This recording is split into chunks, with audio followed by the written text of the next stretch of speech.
네, 이제 챕터 12 직장 내 성희롱 금지 원칙 이거 한번 살펴보실 텐데요. 결론부터 말씀드리면 아직 학문적으로 이렇게 성숙되지 못한 이론입니다.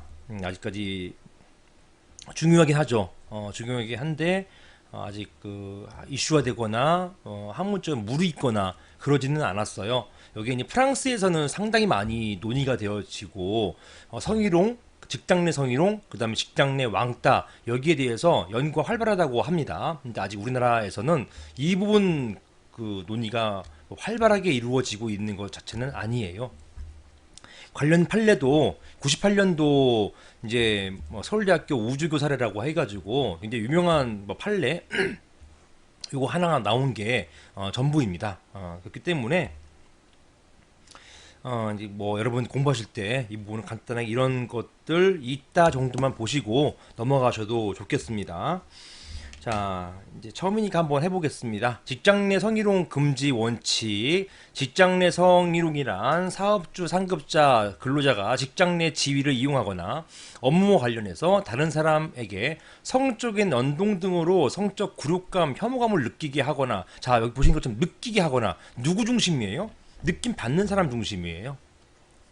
근로자가 사용자는, 아니, 사용자는 또는 상급자가 전혀 이제 어떤 성희롱에 대한 인식이 없이 그런 발언을 했다 하더라도 느끼는 사람이 성적 굴욕감을 느끼면 그 경우에는 성희롱 되는 것입니다.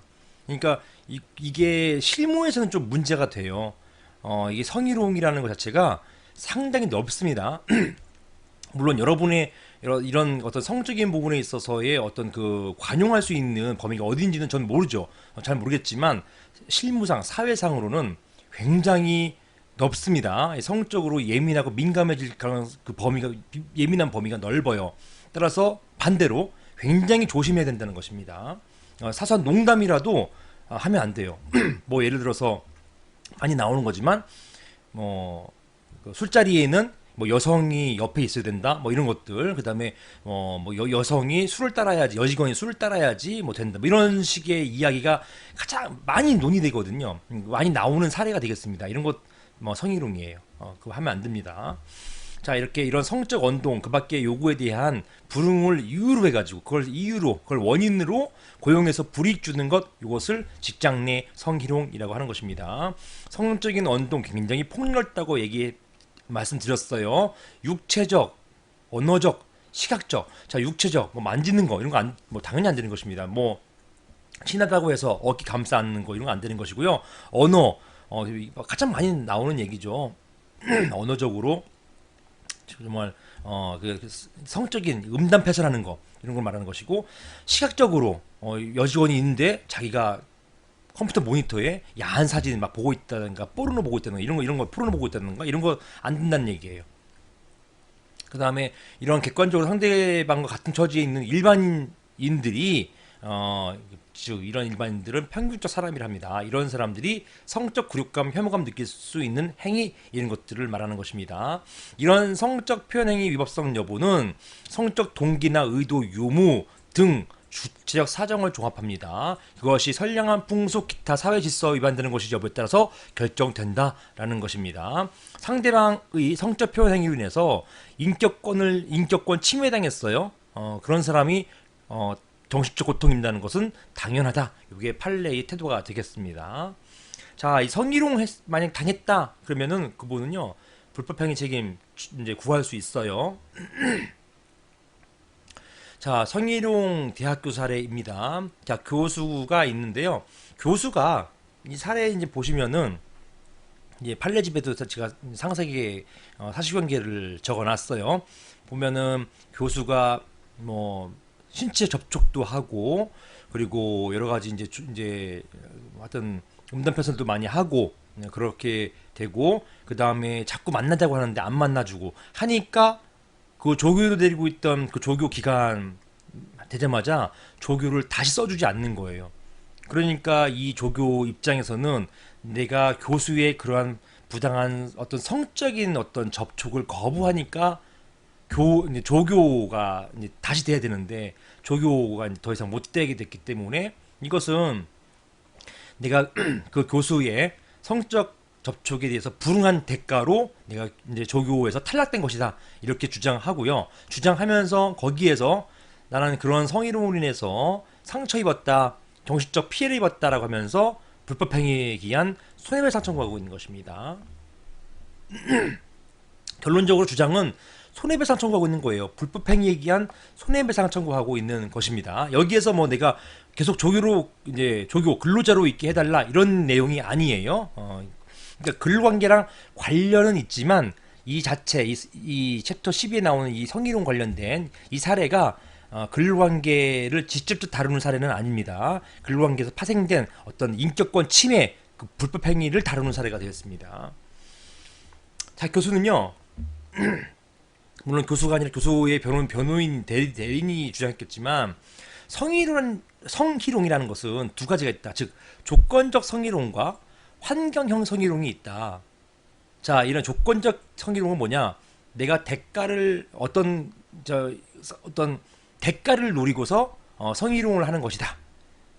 이런 것들. 그 다음에 환경형 성희롱이 있다. 이것은 그냥 환경 자체가 여직원 많은 데서 내가 포르노 보고 있다든가 이렇게 환경 자체가 성희롱하는 것을 말하는 것이다. 인데 자, 이런 사항은 환경형 성희롱이기 때문에 불쾌감을 주어서 고통을 입었음을 원고와 직접 입증해야 된다. 이렇게 주장을 했던 것입니다. 환경형 성희롱은요. 오히려 그 조건보다 입증이 더 어려워요. 그 환경이 일단 환경이라는 것 자체가 법관이 그 환경에 편입되지 않는 이상은 이게 그냥 성희롱을 받아들일 환경인지 아니면 그냥 넘어가도 될 환경인지 판단하기 굉장히 어렵거든요. 이런 부분에 대한 어떤 입증 책임이 원고에게 있고요. 이 원고가 강하게 입증을 해야 되는 상황이 생겨버립니다. 조건적 성희롱보다는요. 그러니까 이 원고 입장에서는 이거 환경형 성희롱 아니다. 이거 조건적 성희롱이다. 자꾸 나한테 접근해서 하는 거에 대해서 내가 거부하니까 그러니까 나 조교 채용 탈락시켜 버렸다. 조교 더 이상 이제 채용하지 않고 탈락시켜 버렸기 때문에 이것은 분명히 조건적 성희롱이었다. 즉 교수가 이것이에요. 조건 다는 것입니다. 네가 내 어떤 요구에 신체적 성적 접촉 요구에 응해주면 조건이죠. 응해주면 내년에도 또 조교할 수 있게 해줄게.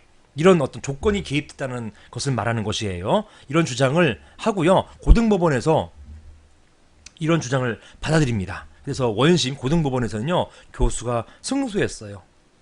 이 우조교라고 하는데 조교는 이제 이런 조교를 하지 않으면 장학금 혜택을 못 받게 되고 장학금 혜택 못 받게 되면은 이제 집안 형편이 어렵기 때문에 학업을 그만둘 수밖에 없는 상황에 처했던 분이었어요. 아무튼 이런 상황에서 이 조교가 탈락돼 버리니까 이런 이제 불법행위를 주장하게 되었던 것이거든요. 자, 여기에 있어서 대법원이 파기환송합니다. 즉 교수가 패소한다는 취지로 파기환송을 하게 되는 것입니다. 즉 성희롱을 했고 거기에 대해서 손해배상 책임을 지어야 한다는 취지로 판결을 내렸습니다. 자, 주된 취지는 조건적 성희롱, 환경형 성희롱 우리 모르겠다는 것이에요. 이게 프랑스에서는 뭐 그런 것들 가지고 논의가 되는지 모르겠지만 우리 대한민국 법원에서는 이거 모르겠다 이런 것 가지고 판단하지 말라라는 것입니다. 그냥 일반적인 내용으로 그런 상황이 그분에게 피해를 입혔다고 한다면 성적 수치심을 야기시켰다고 한다면 불법행위 책임을 지라 이게 되는 것입니다. 자, 성희롱의 위법성 문제는 새로운 유형의 불법행위이긴 하나 이를 논함에 있어서 이를 일반 불법행위의 유형으로 파악하는 것으로 충분하다는 것입니다. 자, 이런 것이 족한 것이지 피해자가 가해자에게 성희롱을 거부했던 이유로 보복적으로 해고를 당하였든지 아니면 근로환경에 이게 조건적 성희롱이죠. 근로환경에 부당한 간섭을 당하였던 이게 이제 환경형 성희롱이죠. 이런 사정은 위자료 산정하는 데 있어서 참작 사유가 되는 것에 불과할 뿐 불법행위 성립을 좌우하는 것은 아니다 이렇게 봤던 것입니다. 원심인 고등법원은 이게 좌우했죠. 그래서 조건적 성희롱, 환경형 성희롱을 구별하고 환경형 성희롱 같은 경우는 강한 입증 책임을 원고에게 요구했고 즉 우조교에게. 근데 우조교가 뭐 당시 상황을 그대로 재현할 수도 없는 것이고 입증이 어려웠죠. 그래서 패소했던 것이었습니다. 이것을 대법원이 깬 것입니다. 그럴 필요 없다. 이거는 위자료 할 때 참석하면 될 뿐이지 어찌되었든 그런 이제 신체 접촉하는 그런 게 있었다고 한다면 그것은 책임이 있다. 손해배상 책임이 있다. 이렇게 본 것입니다. 이런 법적 규제가 있어요. 과태료 처분도 있는 것이고요. 그 다음에 민사상 불법행위 책임. 요게 이제 방금 전에 봤던 판례 거기서 이제 문제했던 것이고요. 형사 책임은 남녀고통법에 별도로 3천만 원 이하 징역, 2천만 원 이하 벌금에 처하는 규정이 마련되어 있습니다. 또 이제 만약에 그 성희롱의 정도가 좀 더 세지면요, 이럴 때는 강제추행죄, 형사 범죄까지도 되는 것이죠. 그러니까 성희롱이 문제되는 것은 대부분 형사 문제에 이르지 않을 정도로 그 단계가 수위가 낮은 걸 말하는 것입니다. 굉장히 수치심을 주는 거 이런 거 있잖아요, 그런 것들. 자, 그런 경우를 말하는 것입니다. 그 상사가 내 옆자리에서 포르노 보고 막 소리 크게 난다 이렇게 해가지고 그 자체가 강제추행은 아니거든요. 강제추행은 어떤 압박, 억압하는 폭행, 협박 이런 행위가 있어야 되는 것인데, 그런데 이런 게 없기 때문에 강제추행은 아니지만 남녀고통법상의 성희롱 금지 규정 위반으로서 형사처벌 받을 수 있게 되는 것입니다. 이렇게 징역형 또는 벌금형 처하게 될 수 있게 되어 있습니다. 자, 그 다음 연이어 보겠습니다. 챕터 13 근로기준법 실효성 확보 방안. 이거는 이런 게 있다 정도 한번 개관하는 의미에서 제가 정리를 해 놓았던 것입니다. 자, 근기법상 실효성 확보, 즉 근기법에 어떤 반하는 내용이 있을 경우에 어떻게 이런 것들을 구제하는 것이냐. 첫 번째로 사법상 효력을 이제 인정해서 이거 뭡니까? 우리가 봤던 것처럼 근기법에 위반되면은 사업상 효력을 아예 부인해 버려요. 퇴직금 포기 약정의 효력 부인해 버립니다. 이런 걸 말하는 것이고요. 즉 이거는 근기법이 사법상의 어떤 유효 무효의 어떤 효력을 인정해 주고 있다, 이런 표현이 되겠습니다. 그 다음에 벌칙, 이거는 형벌이에요. 벌칙 적용된다는 거 봤죠? 3천만 원 이하 징역, 3년 이하의 징역, 3천만 원 이하의 벌금, 징역 5년 이하의 징역과 5천만 원 이하의 벌금, 이게 벌칙입니다. 형사처벌 말하는 것이고요. 근로감독관 제도가 있어서 각 지방 노동청에 근로감독관님들이 계세요. 근로감독관님들이 임금 체불했을 경우에 또는 이런 수사도 합니다. 임금 체불 그 다음에 이따 다른 여러 가지 이제 근기법 위반 여부, 심지어는 부당노동행위 위반 여부 이런 것까지 이제 근로감독을 하시는 거죠. 물론 여기에서는 근기법 실효성 확보 수단으로서 근로감독관 제도를 말하고 있는 것입니다. 근로감독관님들이 사실 여러분들이 이제 노무사님이시긴 될 것이지만 근로자들은 1차적으로 노무사님 찾아오기도 하지만 일단 바로 근로감독관한테 간단 말이에요. 가가지고 저 구제해 주세요. 이렇게 하면은 국가가 나서가지고 사용자한테 당신 빨리 임금 안 갚으면 지금 기소할 수밖에 없어, 이렇게 해가지고 압박을 가해서 근로자 구제를 해주는 그런 형식을 취하고 있습니다. 근기법상 사법상 효력 배웠습니다. 자, 근기법상 근로조건 기준이 직접 근로계약의 내용이 된다는 것을 말하는 것이고요. 즉 근로조건 기준이 근로계약이 법이 규정하고 있는, 근기법이 규정하고 있는 근로기준보다 미칠 경우, 하회할 경우에는 근기법 규정이 바로 그 기준이 된다는 것입니다. 이게 바로 이거죠. 근기법이 정하는 기준에 미달하는 근로조건을 정한 근로계약은 그 부분에 한해서 무효로 되고, 그 부분의 하나이기 때문에 일부 무효인 것이에요. 기준에 상회하는 기준까지 무효로 되는 것이 아닙니다. 그 무효로 된 부분은 근기법에 정한 기준에 따른다. 이걸 이제 보충적 효력이라고 하는 것입니다. 이게 15조에 있다. 벌칙, 이게 이제 형벌을 부과하는 것이죠. 자, 위반자에 대한 벌칙 규정을 두고 있다. 그 다음에 주체는 사용자이다 라는 것입니다. 다만 사용자가 벌칙할 때요, 그 회사까지도 처벌할 수 있는 것이 양벌주의라고 하는 것입니다. 사용자, 이 형벌은요 기본적으로 사람 개인이 지는 거예요. 그런데 이 개인이 진다 하더라도 내가 그 벌금 내고 말지 뭐, 이렇게 하는 것을 방지하기 위해서 회사까지도 같이 벌을 준단 말입니다. 물론 회사는 징역형은 줄 수가 없어요. 회사는 항상 벌금형만 부과하게 되는 것입니다. 벌금형을 과한다라는 것입니다. 회사를 감옥에 가둘 수는 없는 거잖아요. 그렇죠? 벌금형만 과한다. 근로감독관제도 근로조건 기준 확보하기 위해서 고용노동부와 그 소속기관에 설치한다. 각급 지방노동청에 배속되어 계십니다. 권한은 행정적 권한으로서 현장 조사, 그 다음에 뭐 장부 서류 제출 요구하고 신문하고 묻고 검진도 하고 이렇게 등등 하면서 구제를 한다는 것이에요.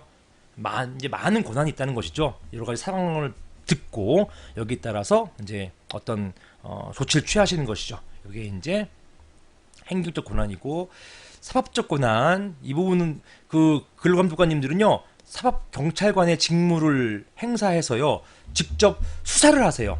근기법 위반에 대한 수사를 하십니다. 특히 임금체불 등에 대한 수사를 하셔가지고 검사에게 어떤 의견을 줍니다. 기소 의견 뭐 이런 등등. 보통 경찰이 하는 역할을 똑같이 하시는 거예요. 그렇습니다. 그러니까 사실 실무상 굉장히 강력하죠, 이런 분들. 자, 종래 여기 그 현장조사, 요게 옛날에 임검이라고 표현했었는데요. 요게 2017년 11월 달 법 바뀌면서 법 개정으로서 임검이 현장조사라는 것으로 명칭이 변경되었다는 점 한번 눈여겨보시면 되겠습니다. 자, 나머지 됐습니다. 자, 여기에서 이제 그 중요한 거는 이제 근기법 제11조에 보면은 이 근로기준법의 적용 범위가 있어요. 이 적용 범위. 이 부분 궁금해 하시는 분들이 계시고, 이게 실무상으로는 사실 많이 이제 문제가 됩니다. 그리고 제가 그 이제 강의할 때 이 부분을 가지고서 제가 문제로 모의고사를 풀어본 적도 있습니다. 그래서 근기법의 적용 범위를 한번 살펴보실 텐데요. 여기에 대해서는 여러분들 제가 별도의 업로드 자료를 게시판에 올려놨으니까 제가 시험 그 봤던 그것이거든요. 그걸 한번 봐주시면 되겠습니다. 자, 이렇게 되어 있을 거예요. 자, 보시면 되겠습니다. 이런 사례 하나 풀어보시면 돼요. 제가 지금 보여드린 거는 이런 형태이고요. 이렇게 이런 식이고, 한번 요 사례를 한번 풀어보시면 되겠습니다. 자, 우리 먼저 근기법 제11조부터 한번 보셔야 됩니다. 근기법 제11조 보시면 이렇게 되어 있죠. 근로기준법은 상시 5인 이상의 근로자를 사용하는 모든 사업장에 적용된다라고 해가지고, 해고 등 이런 어떤 근기법의 규정은요 상시 5인 이상의 근로자 사용하는 사업장에 해당되는 것이라서요, 반대 해석하면 뭡니까? 상시 5인 이상이 안 되는 사업장, 즉 4인 이하 사업장 또는 5인 미만 사업장, 또는 그 4인 이하의 사업장, 이런 곳에서는요 근기법이 적용이 안 돼요. 뭐 일부 규정이 적용되긴 하지만은 기본적으로 해고 같은 중요한 그런 규정이 적용이 안 됩니다. 따라서 그러니까 그 부당해고를 다툴 때 상시 5인 이상 사업장인지 여부가 굉장히 문제가 되고요. 실무에서 중요합니다. 여러분 노무사가 되셔서는 이거부터 따져보셔야 되는 것이에요. 자, 그래서 따로 상시 5인 이상의 근로자를 고용하는 사업장인지 아니면 그 미만인지 이것들을 따져보셔야 되는 것입니다. 자, 사례 보실게요. A 회사의 사업장 배치 인원이 2016년 기준으로 해가지고 아래 표와 같은 경우, 제가 2016년 기준 한 이유는요 제가 직접 맡았던 사건을 따왔기 때문에 그렇습니다. 제가 사건 한 개 이런 사건을 했었어요. 제가 심판할 때. 자, 갑은 근기법 23조 1항 적용을 주장할 수 있는 것인가? 이거 해고 규정이잖아요. 부당해고를 다투고 있는 상황이었습니다. 그리고 1개월 가동 일수는 30일로 계산할 거. 이게 이제 편의점이었거든요. 편의점은 360을 다 가동하잖아요. 그죠? 쉬는 날이 거의 없습니다. 이 편의점 사례였기 때문에 좀 규모가 있는 편의점이었어요. 이 편의점 1개월 가동일수 30일로 계산해가지고 과연 이 사업장이 근기법 적용받는 사업장인지, 즉 근기법 23조 1항 해고 관련된 정당한 이유가 있어야 해고할 수 있는 것인지에 대한 규정 적용받는 것인지, 그다음에 서면 통보해야 되는 것인지, 이 23조에 따라서 정당한 이유가 있으려면은 절차 정당성과 또 내용의 정당성, 실질 정당성, 심지어는 양정의 정당성까지 따져줘야 되거든요. 이런 것들을 5인 미만 사업장에서는 따질 필요가 없어요. 따질 필요가 없는데 5인 이상 사업장이 되면 이걸 따져가지고 정당한 이유를 따져서, 이런 정당한 이유가 없으면 특히나 절차 위반, 이런 근로자 해고할 때 뭐 인사위원회 같은 거 열지 않고 그냥 막연하게 해고한다든가, 또는 서면 통보 의무 이행하지 않았을 경우 이건 부당해고 돼버립니다.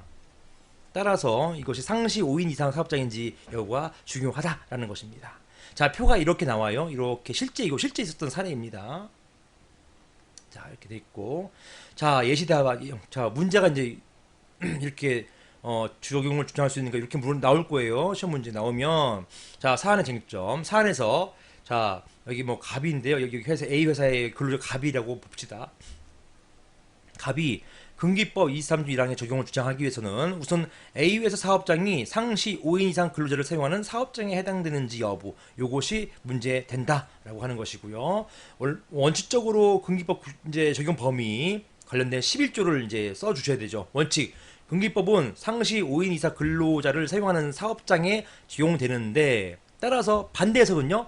5인 미만 사업장에는 적용 안 됨 이것입니다. 다만 예외적으로 동거하는 친족만을 사용하는 사업, 그 다음에 사업장과 가사 사용에 대해서는 적용하지 않고 또한 상시 4인 이하 근로자를 사용하는 사업장이라 할지라도 해고, 예고 규정 등 일부 규정은 적용될 수 있다. 이렇게 되는 것입니다. 자, 이것들은 법조문 써주시면 되는 것이고요. 자, 그렇다면 이 원칙의 반대사상 4인 미만 사업장일 경우에는 23조 1항, 금기법 23조 1항 적용받지 않는데 그럼에도 불구하고 이 본 사안의 경우 이렇게 금기법 23조 1항을 적용할 것인지 따져보기 위해서 상시 사용 근로자 수를 한번 산정해 보자라는 것입니다. 자, 이렇게 쓰시는 거예요. 원칙은 상시 근로자 수는 해당 사업 또는 사업장에서 법 적용 사유 발생 전 1개월 동안 사용한 근로자의 연 인원을 같은 기간의 가동일수 30일이었잖아요. 30일수로 나누어 산정한다. 이게 시행령에 있습니다. 따라서 여러분 시행령 7조의 2 제1항 요거 그대로 받아 쓰셔야 되는 것이죠. 자, 예외가 있어요. 그런데 자, 만약에 5인이 안 됐어요. 계산해 보니까 5인이 안 됐다라고 하더라도 예외적으로 사업장 5인 이상 사업장을 보는 경우가 있다는 말입니다. 또는 반대로 보지 않는 경우도 있다는 말입니다. 자, 보는 경우가 뭐냐? 해당 또는 사업 또는 사업장 근로자 수 산정한 결과 법 적용 사업 또는 사업장에서 해당하지 않는 경우를 하더라도 즉 5인 미만이에요. 산정 기간에 속하는 일별로 근로자 수 파악했을 때 자, 법 적용 기준에 미달한 일수 30일 중 2분의 1 미만 즉 30일 중 15일 미만이니까 14일이잖아. 14일 정도. 절반 미만이에요. 자, 기준에 미달한 일수가 5인이 안 되는 일수가 14일 이하라는 말입니다. 15일 미만이란 말이에요. 15일 미만인 경우에는 이 경우에는 법 적용 사업장으로 본다. 즉 금기법 적용 받게 한다. 이렇게 되는 것입니다. 이게 사업장을 보는 경우를 말하는 것이고 반대로 보지 않는 경우는 근로자 수 산정한 결과 법 적용 사업장에 해당되는 경우에도 즉 5명이 넘는 사업장으로 판단이 됐어요. 근데 잘 보니까 여기는 전체 30일 중 한 14일 정도는 여기는 자 마찬가지로 여기 14일이 아니라 15일 이상 15일 이상이 오히려 반대로 근로자 5인 미만 근로자들을 사용했던 것이에요. 그러니까 여기는 그러니까 보니까 어떤 날에는 많이 고용했다가 어떤 날에는 조금 고용했다가 들락날락 했다는 것이에요.